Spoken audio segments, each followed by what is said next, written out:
قیامت والا دن ایک ایسا ہولناک دن ہے کہ جس کے متعلق قرآن مجید میں ہے کہ یوم عزن یفر المرء. بڑی عجیب آیت ہے قرآن مجید کی جو میں آپ حضرات کی نظر ہدیہ کر رہا ہوں. اس سے زیادہ آسان ہولناکی قیامت کی سمجھائی نہیں جا سکتی کہ شوہر بیوی کو نہیں پہچانے گا. آپ خاموش ہو گئے تو یہ حیرانی والی بات نہیں ہے, دکھ تو لگتا ہے نا جی. لیکن قرآن کہہ رہا ہے کہ قیامت اتنا ہولناک دن ہے جب شوہر بیوی کو نہیں پہچانے گا. تفسیر میں امام نے فرمایا اس سے مراد موسیٰ ہے. وہ قیامت والے دن اپنی بیوی کو پہچاننے سے انکار کر دے گا کہ باپ بیٹے کو نہیں پہچانے گا. معصوم فرماتے ہیں کہ یعقوب کے پاس سے یوسف گزر جائے گا اور اسے پتہ نہیں چلے گا. القاریۃ مع القاریہ, کھڑکھڑانے والی قیامت. تمہیں کیا پتا کہ قیامت کیا ہے؟ پہاڑ ایسے اڑیں گے جیسے دھنکی ہوئی رنگین اون, زمین پہ زلزلے آئیں گے, سمندر پانی اگل دے گا, ستارے ٹوٹ ٹوٹ کے گریں گے, سورج کو گہن لگ جائے گا. اتنی سختی کرنے کی ضرورت کیا ہے؟ اتنا ڈرا کے, اتنا دھمکا کے ایک بندہ چونٹیوں کو مار دے, کیا کمال ہے؟ چونٹی کی اوقات کیا ہے؟ ہم اس کی مخلوق, وہ ہمارا خالق. اتنی کڑکتی ہوئی بجلیاں. یہ اتنا ہولناک دن منعقد کرنے کا مقصد, ایجنڈا کیا ہے قیامت کا؟ کریم تو ذلیل کو بھی مجمع میں ذلیل نہیں کرتا. کریم کی نشانی یہ ہے, کریم کے 70 معانی معصومین نے فرمائے کہ کریم ہوتا کون ہے. تو کریم کی ایک صفت یہ ہے کہ وہ ذلیل کو بھی مجمع میں ذلیل نہیں کرتا, کیونکہ کریم ہے. تو اللہ تو کریم ہے. 4 چیزیں کریم ہے.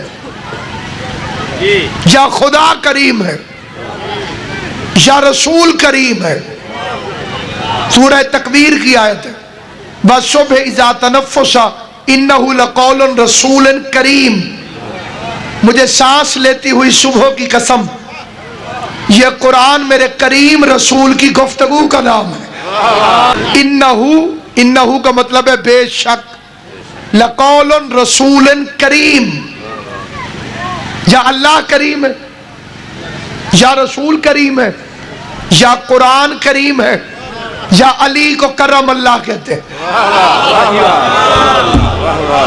کرامت صرف ان 4 کے ساتھ. ایجنڈا کیا ہے قیامت کا؟ اس نے ہمیں اتنی ہولناکیاں دکھا کر قیامت والے دن پوچھنا کیا ہے.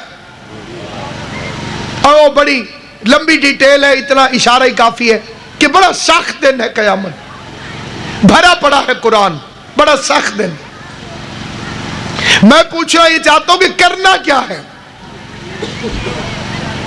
Judgment day, day of justice. وَمَن يَعْمَلْ مِثْقَالَ ذَرَّةٍ خَيْرًا يَرَهُ. ذرے ذرے کا جو حساب لینے کے لیے ایک دن مقرر کیا, اس کا کوئی ایجنڈا بھی ہے؟ آئیے قرآن سے پوچھتے ہیں کہ اللہ نے اکٹھا کرنا کیوں ہے, قیامت برپا کرنی کیا ہے, حساب کیا لینا چاہتا ہے. اور اس نے خود قرآن مجید میں فرمایا یسألونک عن النعیم. میں یہ قیامت کا دن اس لیے منعقد کرنا چاہتا ہوں کہ میں تم سے نعمت کے بارے میں پوچھوں. یسألونک عن النعیم. میں نے اس لیے قیامت کا دن منعقد کرنا ہے کہ میں اس دن تم سے پوچھنا چاہتا ہوں کہ نعمت کے بارے میں تم نے کیا کیا. اچھا, یہ دن خدا مقرر کرے گا نعمت کا سوال کرنے کے لیے. نعمت کی فضیلت میں 2 آیتیں اور ہدیہ کر دیتے. اللہ اپنے سب سے بڑے نبی سے کہہ رہا ہے بسم اللہ الرحمن الرحیم وَالضُّحَىٰ وَاللَّيْلِ إِذَا سَجَىٰ مَا وَدَّعَكَ رَبُّكَ وَمَا قَلَىٰ وَلَلْآخِرَةُ خَيْرٌ لَكَ مِنَ الْأُولَىٰ وَلَسَوْفَ يُعْطِيكَ رَبُّكَ فَتَرْضَىٰ أَلَمْ يَجِدْكَ يَتِيمًا فَآوَىٰ وَوَجَدَكَ ضَالًّا فَهَدَىٰ وَوَجَدَكَ عَائِلًا فَأَغْنَىٰ فَأَمَّا الْيَتِيمَ فَلَا تَقْهَرْ وَأَمَّا السَّائِلَ فَلَا تَنْهَرْ وَأَمَّا بِنِعْمَتِ رَبِّكَ فَحَدِّثْ. میرے حبیب نعمت کا ذکر کرتا رہے. 11 آیتوں کا ایک مقصد، 10 باتیں کر کے 11ویں بات کہی نعمت کا ذکر کرتا رہے. نعمت کو اتنی ضروری چیز ہے کہ قیامت اس لیے برپا ہو رہی ہے کہ نعمت کے بارے میں سوال کرے، اور اپنے نبی کو حکم دے رہا ہے کہ نعمت کا ذکر کرتا رہے. یہ نعمت ہے کیا؟ مسلمانوں نے نعمت کے بارے میں 4 جھوٹ بولے، 4 باتیں کی کہ یہ 4 چیزیں نعمت ہیں، اور چاروں جھوٹ بولے. پہلا فکرہ کہنے لگے کہ نعمت روٹی ہے، اللہ قیامت والے دن حساب لے گا کہ تم نے کتنی روٹیاں کھائی تھی. آپ ماشاءاللہ اتنی بڑی تعداد میں موجود ہیں. ایک سوال کرنا چاہتا ہوں، پورے مجمع میں کوئی ہے جو مجھے روٹی کھلائے؟ جو سن رہے ہیں. اور کل جی ٹی روڈ پہ روک کے کہے مولوی کل تجھے روٹی کھلائی تھی حساب دے.